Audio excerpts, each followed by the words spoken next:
Bonjour et bienvenue à notre méditation. Je voudrais méditer avec vous dans 2 Corinthiens chapitre 5 verset 11. Ainsi donc, puisque nous savons ce qui est la crainte du Seigneur, nous cherchons à convaincre les hommes.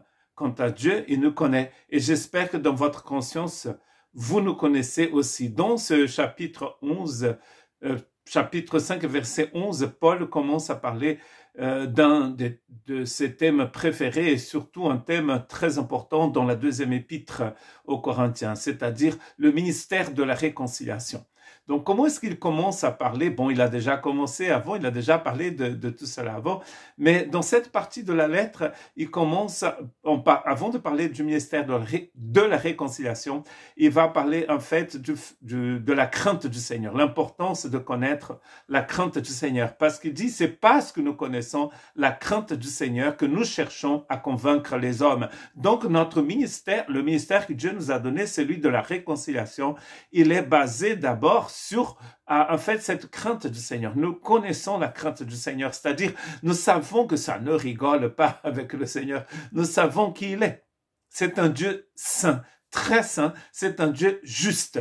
C'est sûr, c'est un Dieu d'amour, mais cela ne l'empêche pas d'être un Dieu saint. Nous connaissons la crainte du Seigneur. Est-ce que nous connaissons vraiment la crainte du Seigneur? C'est la plus grande force, je dirais, contre ce désir que nous avons de commettre des péchés, de faire de bêtises, c'est-à-dire la crainte du Seigneur. Comme nous dit Hébreux chapitre 10, verset 31, oui, c'est une chose terrible que de tomber entre les mains du Dieu vivant. C'est une chose terrible.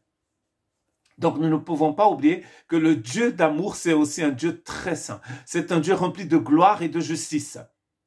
Et c'est parce que nous connaissons justement ce côté juste et saint du Seigneur que nous partageons l'évangile avec les autres. Dans Hébreux 12, 29, c'est écrit « Notre Dieu est en effet un feu dévorant ». Vous connaissez sûrement l'histoire des prêtres dans l'Ancien Testament qui étaient ivres-morts et qui vont rentrer dans le lieu très saint avec du feu étranger. Ils seront dévorés par la gloire de Dieu.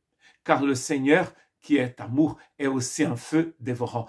Nous pouvons dire que l'amour de Dieu, c'est comme un feu dévorant qui dévore, qui détruit le mal et le péché. Donc, ça ne devait pas rigoler. On doit prendre ces choses très au sérieux. La sainteté de Dieu, c'est quelque chose d'extrêmement important dans l'économie divine.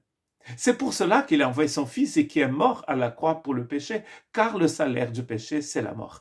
Il a subi, nous dit Galate, la malédiction de Dieu à notre place. Christ a pris toute la colère de Dieu qui tombait sur le péché et la mort et l'a pris sur lui à la croix. 2 Corinthiens 4, 2, nous rejetons les actions honteuses qui se font en secret. Nous ne nous conduisons pas avec ruse. Tout ça parce que nous connaissons la crainte du Seigneur. Et nous ne falsifions pas la parole de Dieu car nous connaissons la crainte du Seigneur. Au contraire, en faisant connaître clairement la vérité, nous nous recommandons à toute conscience d'homme devant Dieu. Toujours devant Dieu, devant cette gloire divine, cette sainteté divine. Parfois, nous avons l'impression que nous-mêmes, nous prenons Dieu comme le génie de la lampe d'Aladin. C'est-à-dire, il est là pour nous donner tout ce que nous demandons. Et c'est nous les chefs, c'est pas le Seigneur. Vous avez déjà vu, j'ordonne. Ordonne quoi? Nous ordonnons quoi? Nous n'ordonnons que dalle. Nous n'ordonnons rien du tout. Nous ne sommes que poussière sans la grâce de Dieu. Avec la grâce de Dieu, nous sommes des enfants. Nous ne sommes pas poussière. Mais sans Dieu, nous ne sommes rien. Donc alors, arrêtons de prendre Dieu comme notre esclave. Dieu n'est pas notre esclave. Dieu est le Seigneur. Nous sommes ses serviteurs. Donc, il est une chose terrible que de tomber dans la main du Dieu vivant. Quant aux autres, sauvez-les avec crainte en les arrachant au feu, en détestant jusqu'aux vêtements souillés par leur contact. Jude, verset 23.